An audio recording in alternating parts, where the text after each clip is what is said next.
दिल्ली के विकासपुरी में एक 4 मंजिला मकान। बाहर से पेंट चमचमाता है, भीतर दीवारों पर नए पर्दे लटके हैं, लेकिन इन पर्दों के पीछे कितनी बातें छुपी हैं ये कोई नहीं जानता। अर्पिता 2 साल पहले शादी होकर इस घर में आई थी। माँ बाप ने इकलौती बेटी को बड़े अरमानों से विदा किया था। सोचा था शिक्षिका बहू जाएगी तो घर में ज्ञान का दीपक जलेगा, पर सास सविता देवी को बस एक बात दिखाई दी, और वो थी बहू की सैलरी कितनी है। शादी के बाद से ही अर्पिता की कमाई पर सबकी नजर थी। अमित महीने के 50,000 रुपए कमाता था, पर सब सास के हाथ में जमा हो जाते। अर्पिता स्कूल से लौटती तो चाय भी खुद बनाती, क्योंकि घर में नौकर रखने के नाम पर पैसे नहीं है। ये तर्क सासू माँ रोज सुनाती। अर्पिता की ननद नेहा शादी के बाद भी मायके में आती और महीनों रहती। बिजली पानी बाजार सारा खर्चा वही संभाले।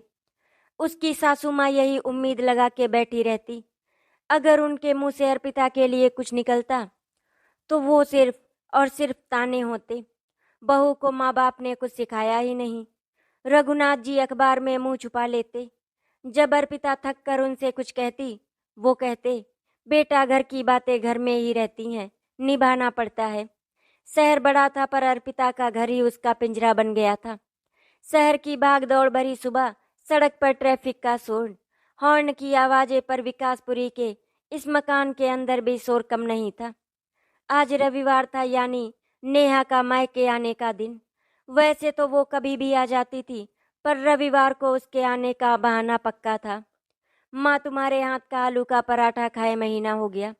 नेहा आई तो उसके पीछे उसके 2 बच्चे भी आए, यानी कि अब अर्पिता के लिए 2 गुना काम। सविता देवी ने आवाज लगाई, अर्पिता सुन रही हो, मेरी नेहा आ गई है। जल्दी से पराठे बना दो और दही भी निकाल देना, बच्चे भूखे हैं। अर्पिता स्कूल में बच्चों को अनुशासन सिखाती थी, पर यहाँ खुद को कैसे समझाए। वो रसोई में गई, गैस ऑन किया। आटे में पानी डालते हुए उसे अपने मायके की याद आई।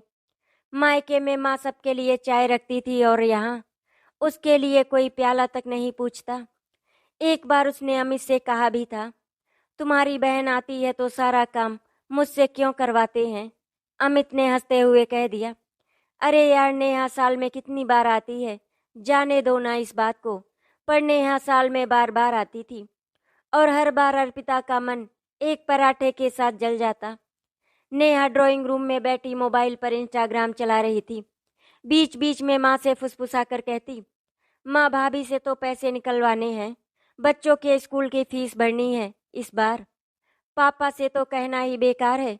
सविता देवी ने हामी भरी, तू फिक्र मत कर बेटी, तेरी भाभी की नौकरी किस काम आएगी। ये बातें अर्पिता ने सुन ली, पर वो चुप रही। रसोई से वो नेहा की हंसी सुन रही थी, पर अंदर से उसके आंसू चुपचाप दाल में घुल रहे थे। पराठे बने, दही अचार मक्खन सब नेहा के सामने परोसा गया। सविता देवी ने अर्पिता से कहा, खाना खा ले, फिर बर्तन साफ कर लेना। माँ जी, मैं बाद में खा लूंगी। सविता ने फिर ताना मारा, हमारे जमाने में बहू पहले सबको खिलाकर खुद खाती थी, नई बहुएं क्या जाने। नेहा हंस पड़ी, सही कह रही हो माँ। उस दिन अर्पिता ने अकेले अपने कमरे में बैठकर रोटी खाई और सोचती रही, क्या नौकरी छोड़ दूं, क्या मायके चली जाऊं, पर पापा माँ भी क्या कहेंगे, समाज क्या कहेगा। शहर का ये मकान उसके लिए सोने का पिंजरा बन गया था, जहाँ कोई उसकी आवाज सुनना ही नहीं चाहता था। रविवार की दोपहर नेहा बच्चों को लेकर हॉल में हंगामा कर रही थी। सविता देवी टीवी पर कोई धारावाहिक देख रही थी, और अमित अपने लैपटॉप में ऑफिस का काम देख रहा था। अर्पिता ने किचन के बर्तन धोकर रखे ही थे कि उसके मोबाइल पर एक व्हाट्सएप नोटिफिकेशन चमका, अर्पिता, मैं दिल्ली आई हूँ, मिलना है। अर्पिता शालिनी स्कूल की सबसे अच्छी दोस्त थी। कॉलेज के बाद दोनों की शादियां अलग अलग शहरों में हो गई थी। बात भी कम होती थी, लेकिन दिल से रिश्ता कभी नहीं टूटा। अर्पिता ने जल्दी से जवाब लिखा, कब आओगी मिलने। तो शालिनी ने लिखा, मैं तो तेरे ही घर आ रही हूँ, नीचे हूँ, तू नीचे आ जा। अर्पिता ने अमित को आवाज दी, मैं थोड़ी देर नीचे जा रही हूँ, मेरी सहेली आई है। अमित ने बिना देखे ही कहा, ठीक है, जल्दी आ जाना। सास ने ताना मारा, बहू बड़ी सहेलियां याद आ रही हैं अब। अर्पिता ने मुस्कुराकर कहा, माँ जी बस 10 मिनट। मन ही मन उसने खुद से कहा, इन 10 मिनट में ही तो मेरी थोड़ी सी सांसें बचती हैं। नीचे सोसाइटी के पार्क में शालिनी खड़ी थी। वही पुराना हंसमुख चेहरा, वही बड़ी बड़ी आंखें। दोनों एक दूसरे को देखते ही गले लग गईं। तू बिल्कुल नहीं बदली, शालिनी ने कहा। अर्पिता उसकी बात सुनकर हंस पड़ी। बदल तो मैं गई, बस तू देख नहीं सकती। दोनों पार्क की बेंच पर बैठ गईं। शालिनी ने बिना लाग लपेट पूछ लिया, कैसी है, सब ठीक है ना?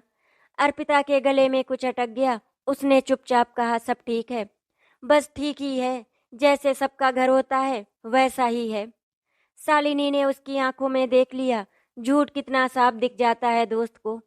मुझे बता, क्या हुआ, किससे डरती है? अर्पिता ने उससे सब कुछ कह दिया। सास का ताना, ननद का स्वार्थ, अमित का चुप रहना और ससुर का मौन। पार्क की हवा में अर्पिता की आवाज कांप रही थी और शालिनी का दिल भी। तू इतनी पढ़ी लिखी है यार, तू क्यों सब सहती है? शालिनी ने उसकी हथेली थामी। तो क्या करूं शालिनी, मायके जाऊं तो माँ पापा का सर झुक जाएगा, नौकरी छोड़ दूं तो खुद के पैरों तले से जमीन ही खिसक जाएगी। ये लोग तो चाहते ही यही हैं। शालिनी ने ठंडी हवा में गहरी सांस ली। तुझे छोड़कर भागने की जरूरत नहीं, तुझे खड़ा होना पड़ेगा। अपनी कमाई का हक तुझे खुद लेना होगा। अमित से सीधे बात कर। सबको पता चलना चाहिए कि अर्पिता भी कुछ है इस घर में। जब तक तू खुद आवाज नहीं उठाएगी तब तक कोई तुझे सुनेगा नहीं। अर्पिता ने अपनी सहेली की बातों को दिल में उतार लिया। उसके अंदर कुछ हलचल हुई, जैसे बुझी आग में कोई चिंगारी गिर गई हो। पार्क की बेंच से उठते हुए शालिनी ने कहा, जो भी होगा मैं तेरे साथ हूँ। और हाँ, किसी दिन तेरे घर आकर चाय भी पीऊंगी और तेरी सास से भी मिलूंगी। अर्पिता ने हंसते हुए आंसू पोंछे। हाँ, इस बार तेरी चाय मैं नहीं, वो बनाएंगी। दोनों हंसी, लेकिन अर्पिता जानती थी कि ये हंसी कोई छोटा कदम नहीं। अब उसे अपनी लड़ाई खुद लड़नी थी। अर्पिता कमरे में लौटी तो नेहा आ चुकी थी। सास ने कटाच भरी नजर डाली, बहुत देर लगा दी नीचे। बड़ी बातें कराई होगी सहेली से। अर्पिता ने कोई जवाब नहीं दिया। वो जानती थी अब बहस करने का कोई मतलब नहीं। उसे अब ताने सुनना नहीं, जवाब देना सीखना था। शाम को अमित ने ऑफिस का लैपटॉप बंद किया। थका सा सोफे पर बैठा ही था कि अर्पिता उसके पास आकर बैठ गई। अमित, मुझे तुमसे कुछ बात करनी है, अर्पिता ने धीमे पर साफ लहजे में कहा। अमित फोन रखते हुए बोला, क्या हुआ? अर्पिता ने गहरी सांस ली। मैं अब अपनी सैलरी मम्मी को नहीं दूंगी। मैं अपने अकाउंट में रखूंगी, अपने खर्च के लिए, अपनी जरूरत के लिए, और थोड़े पैसे पापा मम्मी को भी भेजूंगी। अमित ने चौंक कर देखा। क्या मतलब है इसका? मम्मी क्या कहेंगी, पापा क्या सोचेंगे? अर्पिता की आवाज में पहली बार ठहराव था। पापा तो कुछ नहीं कहेंगे, यही तो दिक्कत है। पर अब मुझे अपनी खुद की इज्जत बचानी है। तुम्हें मुझसे कोई दिक्कत है? अमित को समझ नहीं आया क्या बोले। उसने कहा, अरे यार, तुम क्यों इतना सोचती हो? सब मम्मी पापा के लिए ही तो है। अर्पिता की आंखों में वो आंसू नहीं थे जो अब तक हमेशा रहते थे। उसकी नजरें सीधी अमित की आंखों में थी। हाँ, सब मम्मी पापा के लिए है, पर मैं भी इसी घर में रहती हूँ, मैं भी इंसान हूँ। मेरी कमाई, मेरी मेहनत है, मैं कुछ छुपा नहीं रही, बस अपना हक रख रही हूँ। अब से मेरे अकाउंट में मेरी सैलरी आएगी, यही सही रहेगा। अमित कुछ कह नहीं सका। वो जानता था कि बात में दम है, पर सास से कौन लड़े। वही झिझक, वही आदत, माँ क्या कहेंगी। पर अर्पिता ने इस बार माँ के डर को अपने मन में नहीं उतरने दिया। उसने सीधे कहा, तुम मम्मी को समझाना, मैं अब अपने पैसों के लिए कोई जवाब नहीं दूंगी। रात को जब खाना खाते वक्त सविता देवी ने फिर वही बात छेड़ी। अर्पिता, अगले हफ्ते नेहा के बच्चों की फीस भरनी है, तेरी सैलरी कब आएगी? अर्पिता ने पहली बार नजरें उठाकर कहा, माँ जी, फीस की बात नेहा से कर लीजिए, मेरी सैलरी अब मेरे अकाउंट में रहेगी। जो जरूरत होगी मैं देख लूंगी, लेकिन अपनी मेहनत की पूरी रकम अब मैं नहीं दूंगी। सविता देवी के मुंह से निवाला गिर गया। वो बोली, ये क्या बात हुई? ससुराल में बहुएं ऐसे जवाब देती हैं? अर्पिता ने शांति से कहा, माँ जी, बहुएं जवाब नहीं देती, बहुएं घर संभालती हैं, पर अब खुद को भी संभालना पड़ेगा। मुझे भी अपनी इज्जत चाहिए। सारा कमरा जैसे सन्नाटे में डूब गया। रघुनाथ जी अखबार पढ़ते हुए रुक गए। अमित ने नजरें नीचे झुका ली, लेकिन अर्पिता को लगा जैसे पहली बार उसने अपनी ही आवाज सुनी हो। सविता देवी उस रात चैन से सो नहीं सकी। उनके मन में बार बार अर्पिता के शब्द गूंज रहे थे। अब मेरी सैलरी मेरे अकाउंट में रहेगी। उनकी नज़रों में बहू का यूं हक जताना बर्दाश्त के बाहर था। सुबह होते ही उन्होंने नेहा को फोन लगाया। नेहा बेटा, जरा सोमवार को ही आ जा। बहू ने घर सिर पर उठा रखा है, तुझे ही समझाना होगा इसे। नेहा को भी मौका चाहिए था मायके में रुकने और अपनी बात मनवाने का। वो तुरंत मान गई। माँ, आप फिक्र मत करो, मैं देख लूंगी भाभी को। सोमवार की सुबह नेहा फिर उसी तरह सूटकेस लेकर आ गई, साथ में दोनों बच्चे। आते ही ड्राइंग रूम में बैठकर उसने आवाज दी, भाभी कहाँ है, बाहर आओ अभी। अर्पिता किचन से आई। उसने नेहा को नमस्ते कहा, पर नेहा ने नमस्ते का जवाब ना देकर सीधे सवाल दाग दिया, भाभी ये क्या सुन रही हूँ? आपकी सैलरी आप अपने पास रखोगी, हम किसके हैं फिर? अर्पिता ने शांत लहजे में कहा, तुम मेरी अपनी हो नेहा, पर मैं अपनी मेहनत किसी की झोली में डालने के लिए नहीं कमाती। नेहा ने ताना कसा, बहू होकर मायके की बातें सिखा रही हो। मेरी फीस, बच्चों का खर्चा, ये सब किससे पूरा होगा? इतने में सविता देवी भी वहीं पर आ गई। देखा बेटा, यही सुनना था हमें। अभी ये हम पर हुक्म चलाएगी। नेहा ने भी आग में घी डाला। माँ, ऐसे तो घर टूट जाएगा। भाभी को समझाओ वरना मैं चुप नहीं बैठूंगी। अर्पिता ने बिना डरे कहा, घर कोई मेरी सैलरी से नहीं चलता नेहा, घर चलता है सबके साथ से। मैं अब भी सबका साथ दूंगी, पर गुलामी नहीं करूंगी। अब घर में रघुनाथ जी भी आ गए। उन्होंने माहौल ठंडा करने की कोशिश की। अर्पिता बेटा, ये बातें यूं सबके सामने क्यों? तू अमित से बात कर, हम सब बैठ कर देख लेंगे। पर सविता देवी ने बीच में ही रोक दिया, नहीं जी, बहू ने घर की इज्जत मिट्टी में मिला दी है। अब तो पंचायत होगी। मोहल्ले के 4 बड़े बुजुर्ग आएंगे, सब देखेंगे कि किसकी गलती है। अर्पिता चुपचाप खड़ी रही, लेकिन इस बार उसके दिल में डर नहीं था। उसे पता था कि जो सच है वही उसे बचाएगा। शाम को मोहल्ले के 3 पुराने बुजुर्ग, शर्मा जी, वर्मा जी और गुप्ता आंटी, सब बुला लिए गए। सविता देवी ने सबके सामने लंबा चौड़ा दुखड़ा रो दिया, हमने इसे बेटी बनाकर रखा, अब ये हमारी इज्जत उछाल रही है। बेटा कमाता है, बहू कमाती है, फिर भी हमें ताने। नेहा ने भी आंसू बहाए, मुझे बच्चों के लिए पैसे चाहिए थे, भाभी ने मना कर दिया। क्या मैं अपने मायके से इतना भी हक नहीं रख सकती? सबकी बातें सुनकर शर्मा जी ने अर्पिता की तरफ देखा। बेटी, तुम भी कुछ कहना चाहोगी? अर्पिता ने अपनी सारी हिम्मत समेट कर कहा, मैंने कुछ गलत नहीं किया। मैंने बस ये कहा कि मेरी मेहनत की कमाई मेरे पास रहेगी। मैं घर खर्च में हाथ खींचूंगी नहीं, पर अपने माँ बाप को भी थोड़ी मदद करूंगी, अपने लिए भी थोड़ा बचाऊंगी। क्या ये गलत है? गुप्ता आंटी बोली, बिल्कुल सही बात है। पढ़ी लिखी बहू है, नौकरी कर रही है, तो उसका भी हक बनता है। बहू कोई मशीन नहीं होती। वर्मा जी ने रघुनाथ जी की तरफ देखा, भाई साहब, अब जमाना बदल गया, बहू को भी सम्मान चाहिए, तभी घर चलेगा। जब आप इसे बेटी की तरह बराबरी से रखेंगे, गुलाम नहीं। सविता देवी के चेहरे पर हवाइयां उड़ गईं। पंचायत से भी उम्मीद थी कि सब उसके पक्ष में बोलेंगे, पर उल्टा फैसला सुनकर उसका गुस्सा 7वें आसमान पर था। नेहा ने गुस्से में अपना सूटकेस पैक किया, मैं वापस चली जाऊंगी, ऐसे घर में नहीं रहना जहां भाभी का राज चले। अर्पिता ने पहली बार लंबी सांस ली। उसे लगा इस लड़ाई में वो अकेली नहीं रही, सब सच के साथ हैं। रघुनाथ जी चुप थे, कमरे में सन्नाटा था। अमित वहीं खड़ा था, उसकी भी हिम्मत जवाब दे गई। नेहा ने ताना मारा, कान खोलकर सुन लो भाभी, या तो तुम पैसे दोगी या फिर इस घर से चली जाओगी। ये मेरा मायका है, तुम बाहरी हो। ये सुनकर अर्पिता का खून खौल उठा। उसने पहली बार अपनी आवाज ऊंची की, नेहा, इस घर में मैं बहू बनकर आई थी, पर अब यही मेरा घर भी है। तुम्हारा मायका होगा, पर अब मेरा घर है।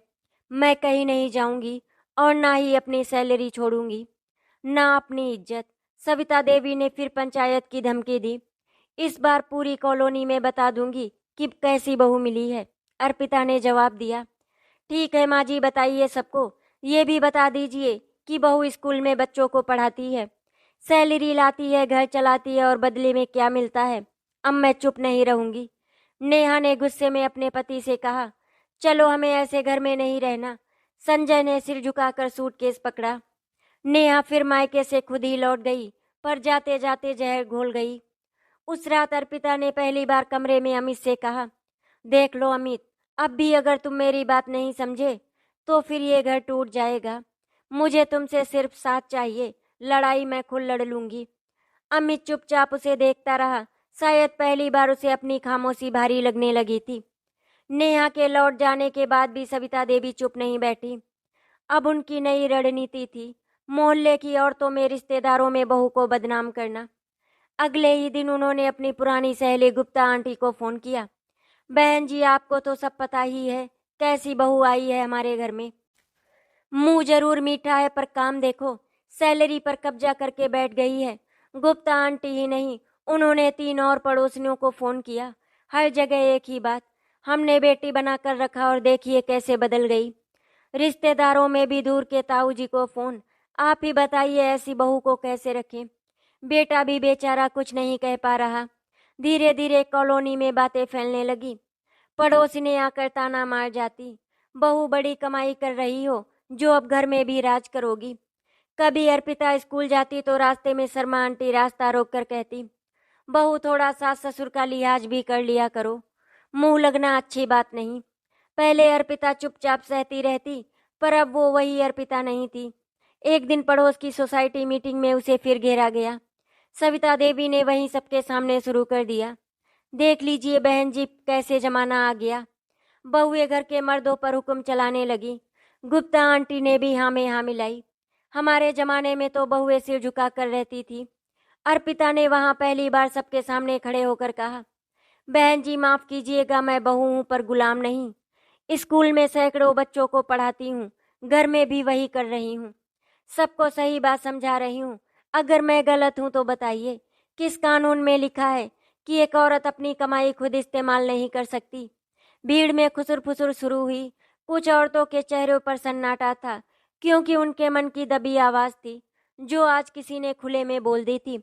अर्पिता ने फिर कहा, अगर मैं घर छोड़कर मायके चली जाऊं तो कल आप ही कहेंगे कि बहू बिगड़ गई, पर अगर मैं अपना हक मांगू तो भी मैं बिगड़ी। आप ही बताइए सही क्या है। गुप्ता आंटी हक बका गईं।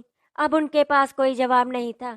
सविता देवी ने बीच में ही कहा, बहू तू हमें सिखाएगी अब। अर्पिता ने बहुत सम्मान से कहा, माँ जी सिखाना नहीं चाहती, बस इतना चाहती हूँ कि आप समझे कि बहू भी बेटी होती है। बेटी को पढ़ाकर माँ बाप ने मेरा सपना पूरा किया, अब मैं अपना हक खुद लूंगी। कॉलोनी में पहली बार लोग चुप हो गए। किसी ने सविता देवी के पक्ष में कुछ नहीं कहा। उल्टा 2-3 पड़ोसी ने बाद में चुपके से अर्पिता से आकर मिली। बहू सही बात कही आपने, काश हम भी ऐसे बोल पाते। अर्पिता को लगा उसकी लड़ाई अब सिर्फ उसकी ही नहीं रही, औरतों के मन में कहीं न कहीं ये आवाज पहले से थी, बस कोई बोलता नहीं था। उस रात सविता देवी अकेले अपने कमरे में बैठी थी। उनको हार का एहसास पहली बार हुआ और मन में एक नई साजिश भी जन्मी। कॉलोनी में बात फैल गई थी। जब मोहल्ले की पंचायत से भी कोई फायदा नहीं हुआ तो सविता देवी ने आखिरी दांव चला। उन्होंने सीधे अर्पिता के पिता को फोन लगाया। रामदयाल जी नमस्ते, देखिए बहू ने घर में क्या माहौल बना दिया है। आपको तो बेटी को समझाना चाहिए था, अब आप ही आइए और इसे समझा कर ले जाइए। हमें ऐसी बहू नहीं चाहिए। रामदयाल जी एक रिटायर्ड मास्टर, सीधे साधे इंसान, लेकिन दिल से बहुत मजबूत। वो सुनते रहे और सविता देवी बोलती रही, हमने तो बेटी बनाकर रखा, पर इसे तो बस अपनी सैलरी और अपने मायके की पड़ी है, हमसे तो अब संभाला नहीं जाएगा। रामदयाल जी ने धीमे से कहा, बहन जी हम कल ही आ रहे हैं, फिर बैठकर बात करेंगे। अर्पिता को जब पता चला तो वो भी कांप गई। पापा को क्यों घसीट रही हैं ये लोग, पापा की इज्जत मिट्टी में मिल जाएगी। पर माँ ने फोन पर ही उसे ढांढस बंधाया, बिटिया डर मत, इस बार तेरे पापा चुप नहीं रहेंगे। तूने कुछ गलत नहीं किया, और अगर तुझे लाने की बात हुई तो याद रख, तुझे ले नहीं जाएंगे, तेरे लिए लड़ेंगे। अगले दिन सुबह रामदयाल जी अपनी पत्नी के साथ आए। अपनी पुरानी धोती कुर्ता झोला कंधे पर आंखों में अडिग विश्वास। सविता देवी ने फिर वही पुराना रोना शुरू कर दिया।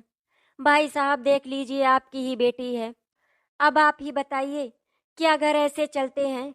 घर में बहू अपना पैसा अपने पास रखेगी तो हम कैसे निभाएंगे।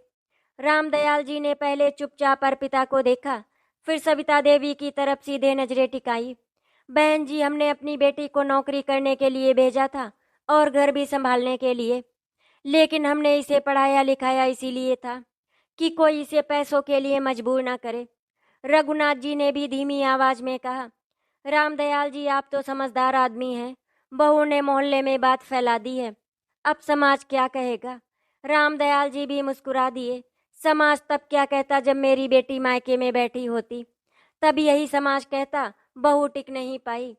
आज वो अपने पैरों पर खड़ी है तो आप चाहते हैं वो भीख मांगे। माफ कीजिए, मेरी बेटी भी मेरी तरह सर उठाकर जिएगी। अर्पिता की माँ ने भी धीरे से कहा, बहन जी हमने अपनी बेटी को सब सिखाया था, पर वो किसी की गुलामी नहीं करेगी। आपसे प्यार करेगी, सेवा करेगी, लेकिन हक छीना तो खड़ी भी हो जाएगी। ये सुनकर सविता देवी का चेहरा स्याह हो गया। नेहा ने फोन पर सुन लिया। उसने फिर दखल देने की कोशिश की। पापा जी आप समझते क्यों नहीं, ऐसी बहू तो घर तोड़ देगी। रामदयाल जी ने पहली बार नेहा को भी पलटकर जवाब दिया, बिटिया नेहा, घर बहू नहीं तोड़ती, घर को स्वार्थ तोड़ता है। मेरी बेटी पर उंगली उठाने से पहले अपने घर में झांक कर देखो। कमरे में फिर वही सन्नाटा छा गया। सविता देवी के पास अब कोई जवाब नहीं था। रघुनाथ जी भी पहली बार सिर झुका लिए। रामदयाल जी ने उठते हुए अपनी बेटी का हाथ थामा। बिटिया अब डरना मत, ये तेरा घर भी है, तू इज्जत से रह।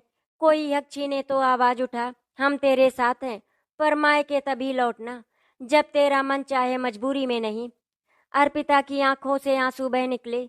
इस बार ये आंसू कमजोरी के नहीं, अपने माता पिता पर गर्व के थे। रामदयाल जी और उनकी पत्नी के लौटने के बाद घर में एक अजीब सी खामोशी थी। सविता देवी अपनी हार को पचा नहीं पा रही थी। उन्होंने तय कर लिया, अगर अर्पिता को तोड़ना है तो अमित को तोड़ना पड़ेगा। रात के खाने के बाद सविता देवी ने अमित को अपने कमरे में बुलाया। अमित बेटा बैठ, बात करनी है तुझसे। अमित चुपचाप बैठ गया। माँ की आंखों में वही आंसू थे जिनसे वो बचपन में पिघल जाया करता था। देख बेटा, ये सब क्या हो रहा है। बहू ने तो सर पर चढ़ा लिया सबको, मोहल्ले में मेरी इज्जत मिट्टी में मिला दी। अब तू ही कुछ कर, तू ही इसे समझा, नहीं तो ये घर बिगड़ जाएगा बेटा। अमित के मन में माँ की बात सुनते ही बचपन के सारे पल घूम गए। माँ ने पढ़ाया, बड़ा किया, शादी करवाई। उसने हमेशा माँ की हाँ में हाँ मिलाई थी। लेकिन उसे याद आया, अर्पिता की वो थकी आंखें, स्कूल से आकर रसोई में घंटों खड़ी रहना, नेहा के बच्चे, घर के ताने, और उस दिन पार्क में रोती हुई अर्पिता। अमित ने धीरे से कहा, माँ क्या आप सच में चाहती हैं घर बचा रहे। सविता देवी बोली, और क्या, मैं अपना घर टूटते हुए देखूंगी क्या। अमित की आवाज में पहली बार हिम्मत थी। तो फिर आप बहू को उसका हक दीजिए, वो गलत कुछ नहीं कह रही, वो बस अपने पैसों पर हक चाहती है। वो भी आपके लिए ही तो काम कर रही है, घर भी संभालती है, आप क्यों उसे दुश्मन मान रही हैं। सविता देवी के मुंह से निकला, मतलब अब तू अपनी माँ को समझाएगा। मैं गलत हो गई। अमित ने धीरे से कहा, माँ आप गलत नहीं, पर आप जो कर रही हैं वो गलत है। मैं अब चुप नहीं रहूंगा।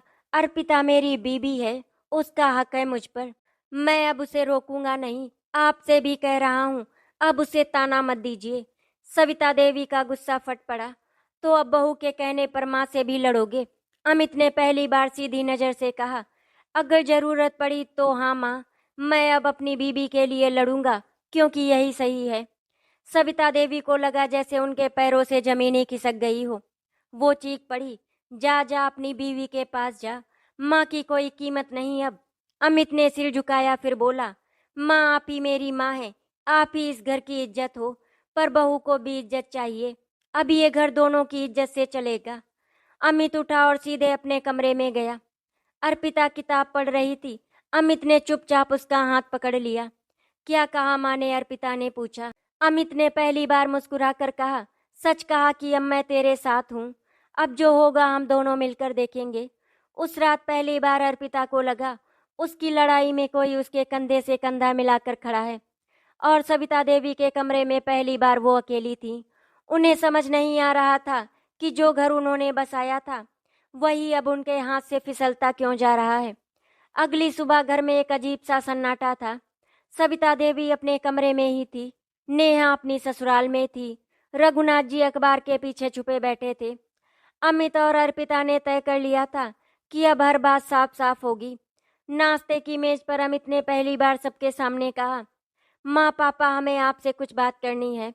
सविता देवी ने ताना मारा, लो अब बेटा भी बहू की तरफ से सवाल करेगा।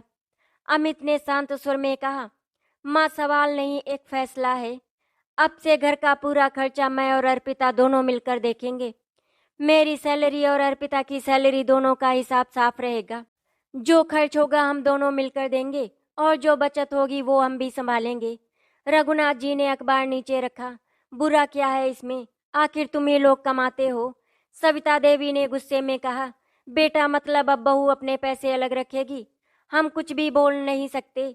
अर्पिता ने बहुत विनम्र होकर कहा, माँ जी मैं आपसे कुछ नहीं छुपा रही, पर मेरी मेहनत को मैं अपने तरीके से संभालना चाहती हूँ।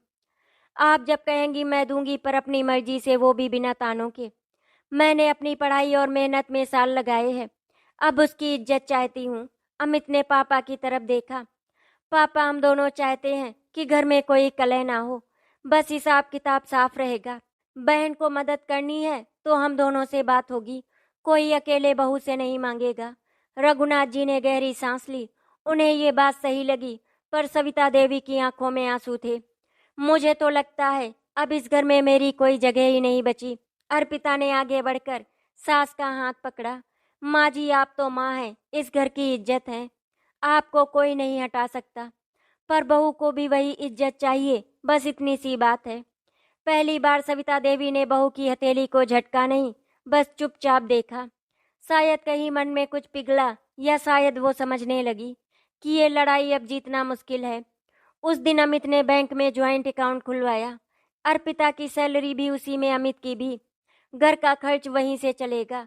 माँ को हर महीने खर्च के लिए तय रकम दी जाएगी, ताकि उन्हें भी लगे कि सब कुछ उनके हाथ से निकला नहीं है। शाम को अर्पिता ने अमित से कहा, कभी सोचा नहीं था कि ये दिन भी आएगा। अमित ने उसका हाथ पकड़ा। मैंने भी नहीं, पर तेरी हिम्मत ने सिखा दिया। ज्वाइंट अकाउंट के बाद सविता देवी को लगने लगा था कि अब उनके हाथ से सब फिसल गया। उन्होंने अंदर ही अंदर एक आखिरी चाल सोची। अगर बहू को मायके भिजवा दे तो बेटा खुद ब खुद माँ के पास लौट आएगा, बहू का हक भी खत्म हो जाएगा और बेटा फिर वैसे ही रहेगा जैसे हमेशा रहा था। एक शाम जब अमित ऑफिस गया था, सविता देवी ने अर्पिता को किचन में घेरा। बहू सुनो, तुम्हारे माँ पापा ने इतने दिन साथ दिया, अब तुम्हें भी उनके साथ कुछ दिन रहना चाहिए। मायके जाओ, थोड़ा मन बदल जाएगा, घर का माहौल भी ठंडा हो जाएगा। अर्पिता समझ गई ये मायके भेजना कोई प्यार नहीं, सलाह नहीं, एक चाल है। उसने बड़ी विनम्रता से कहा, माँ जी आप चाहे तो आप कुछ दिन के लिए मायके चली जाइए, आपके भी तो भाई बहन हैं, सब कहेंगे बहन आई है, आपका भी मन बदल जाएगा। सविता देवी का चेहरा सुर्ख पड़ गया। मतलब अब तू मुझे ही निकाल देगी इस घर से? अर्पिता ने पहली आवाज को बहुत कोमल रखा। नहीं माँ जी, मैं आपको नहीं निकाल सकती, ये घर आपका भी है मेरा भी, लेकिन अब मैं कहीं नहीं जाऊंगी। मैं इसी घर में अपनी जगह बनाकर रहूंगी, और वो भी पूरे मान के साथ। सविता देवी ने फिर आंसू निकालने की कोशिश की। तेरी वजह से सब बदल गया बहू, तू मायके चली जा तो सब पहले जैसा हो जाएगा। अर्पिता ने पलट कर कहा, पहले जैसा ही तो नहीं चाहिए था माँ जी, पहले जैसा ही गलत था, तभी तो मैं खड़ी हुई। अब मैं मायके नहीं जाऊंगी, यहीं रहूंगी, आप चाहे गुस्सा हो या फिर खुश। रात को अमित घर आया तो माँ ने फिर बेटे को उकसाया, अमित बहू से कहो कुछ दिन अपने माँ बाप के पास चली जाए, घर का माहौल खराब हो गया है बेटा। अमित ने साफ कहा, माँ अब ये घर सिर्फ आपका और मेरा नहीं, अर्पिता का भी है, वो कहीं नहीं जाएगी। अगर कोई जाएगा तो मैं चला जाऊंगा, पर अर्पिता को कहीं नहीं जाने दूंगा। सविता देवी के पास अब कोई शब्द नहीं बचे। वो अपने कमरे में जाकर चुपचाप बैठ गई। उन्होंने सोचा था आंसू ताने मायके की दुआई सब काम आ जाएगा, पर पहली बार ऐसा हुआ कि बहू ने मायके जाने से मना कर दिया। उस रात अर्पिता ने माँ के कमरे के बाहर रुककर धीमे से कहा, माँ जी मैं आपका घर नहीं तोड़ना चाहती, मैं बस अपना घर बना रही हूँ। जब भी मेरा प्यार चाहिए मैं यहीं पर हूँ, मायके जाने के लिए नहीं, आपके पास बैठने के लिए। सविता देवी की आंखें नम थी, पर पहली बार उन्होंने कोई जवाब नहीं दिया। अर्पिता ने मायके जाने से मना करके घर की चुप दीवारों में एक नई खामोशी भर दी थी। अब कोई बहस नहीं, कोई पंचायत नहीं, लेकिन घर में एक अनकहा बदलाव था। सविता देवी पूरे दिन चुप रहने लगी थी। नेहा अपने पति के साथ अब ससुराल में ही रह रही थी। अब उसका आना जाना कम हो गया था। अमित ऑफिस से आता तो अर्पिता के साथ रसोई में हाथ बटाने लगा। ये सब अर्पिता देवी को चुभता तो था, लेकिन कहीं दिल में एक कोना था जो मान रहा था कि बहू गलत नहीं है। एक दिन शाम को बारिश हो रही थी। सविता देवी अपने कमरे में अकेली बैठी थी। बाहर बारिश की बूंदें खिड़की पर बज रही थी और भीतर उनके दिल पर अर्पिता ने चुपचाप चाय बनाई, अदरक और तुलसी वाली, जैसी सविता देवी को पसंद थी। कप ट्रे में रखा और धीरे से उनके कमरे में आई। माँ जी चाय पी लीजिए, गला खराब हो जाएगा बारिश में, उसने बहुत धीमे से कहा। सविता देवी ने कप की तरफ देखा, फिर बहू की तरफ। तू क्यों चाय लाई? तुझे तो कोई फिक्र ही नहीं, अर्पिता ने मुस्कुरा कर कहा। माँ जी फिक्र है तभी तो लाई हूँ, आपसे हक लिया है, प्यार नहीं छीना। सविता देवी ने चाय का कप हाथ में लिया। कप से उठती भाप में न जाने उन्हें क्या दिखा। उनकी आंखें हल्की सी भीग गई। तू मायके क्यों नहीं गई? उन्होंने फिर वही सवाल दोहराया, पर आवाज में ताना नहीं, बस थकावट थी। अर्पिता ने धीरे से कहा, इसीलिए कि अगर मैं मायके जाती तो आप और अकेली पड़ जाती। मैं जाना नहीं चाहती, मैं रहना चाहती हूँ आपके साथ। बस अब मैं अपनी इज्जत के साथ रहूंगी। सविता देवी ने पहली बार अपनी बहू की आंखों में सीधे देखा। उन्हें यह लगा ये वही लड़की है जिसे वो पराई समझती रही, लेकिन सच में ये वही है जिसने उन्हें ही पराया होने से बचा लिया। उन्होंने चुपचाप चाय का घूंट लिया। अदरक की गर्माहट ने हल्का सा सुकून दिया। अच्छी चाय है, उन्होंने धीरे से कहा। अर्पिता ने मुस्कुरा कर कहा, कल से रोज बनाऊंगी माँ जी, बस आप बैठकर पीजिए, ताने छोड़ दीजिए। सविता देवी ने चुपचाप कहा, तू भी मुझे माँ ही बुलाती रहे, कोई ताना मत देना। अर्पिता ने उनके हाथ पर हाथ रख दिया। कभी नहीं माँ जी, आप माँ हैं, आपसे ताना नहीं, बस दुआ चाहिए। बारिश की वो शाम घर के अंदर एक नए मौसम को जन्म दे गई। पहली बार इस घर में एक कप चाय ने सास बहू की दीवारों में दरार डाल दी थी। अर्पिता और सविता देवी की बीच के दीवारें गिरने लगी थी, लेकिन नेहा ससुराल में बैठी अब भी गुस्से में थी। उसे लगा था भाई अकेला पड़ जाएगा, माँ टूट जाएगी और फिर वो घर की रानी बन जाएगी, पर हकीकत उल्टी थी। भाई और भाभी पहले से ज्यादा मजबूती से खड़े थे। माँ धीरे धीरे बहू के करीब हो रही थी। ससुराल में नेहा को भी ताने सुनने पड़े, कैसी बहू हो। संजय भी अब नेहा से खिंचने लगा था। कब तक मैं तुम्हारे झगड़ों में पड़ता रहूं? नेहा की हालत खराब होने लगी। बच्चे भी स्कूल से छूटने लगे थे। उसे एहसास हुआ मायका कोई स्थायी घर नहीं होता। ससुराल से रिश्ता तोड़कर कोई लड़की सुकून से नहीं रह पाती। एक दिन दोपहर को दरवाजे पर घंटी बजी। अर्पिता ने दरवाजा खोला तो नेहा खड़ी थी। वही पुराना सूटकेस, वही आंसू भरी आंखें। बच्चे भी पीछे खड़े थे गुमसुम। अर्पिता ने चौंक कर कहा, नेहा। नेहा ने एक पल भी नहीं गवाया, सीधा अर्पिता के गले लगकर फूट फूट कर रो पड़ी। भाभी भाभी माफ कर दो, मुझे घर वापस आने दो। अर्पिता ने भीगती आंखों से नेहा को थामा। पागल हो क्या? ये घर तुम्हारा भी है नेहा, कहाँ जाओगी? सब भूल जा, अंदर चल। नेहा बच्चों को लेकर अंदर आई। सविता देवी कमरे से बाहर निकली। नेहा माँ के पैरों पर गिर पड़ी। माँ मुझे माफ कर दो, मैं गलत थी, भाभी बुरी नहीं, मैं ही बुरी थी। सविता देवी की आंखों में भी आंसू थे। उन्होंने नेहा को उठाया। बस बेटा, अब सब ठीक होगा। बहू ने भी मुझे माफ कर दिया, तुझे भी कर देगी। रात को अर्पिता ने नेहा को खाना परोसा। नेहा चुपचाप खा रही थी। फिर उसने अर्पिता का हाथ पकड़ा। भाभी अब मैं तुम्हारी जैसी बनूंगी, नौकरी करूंगी, अपने पैरों पर खड़ी होऊंगी। मुझे भी अपने जैसा बना दो। कल ही स्कूल में फॉर्म भरवा दूंगी। नेहा ने आंसू पोंछे। पहली बार उसे भी लगा भाभी दुश्मन नहीं, वो तो उसे उस बंद दरवाजे से बाहर निकालने आई थी जिसमें नेहा खुद को कैद कर चुकी थी।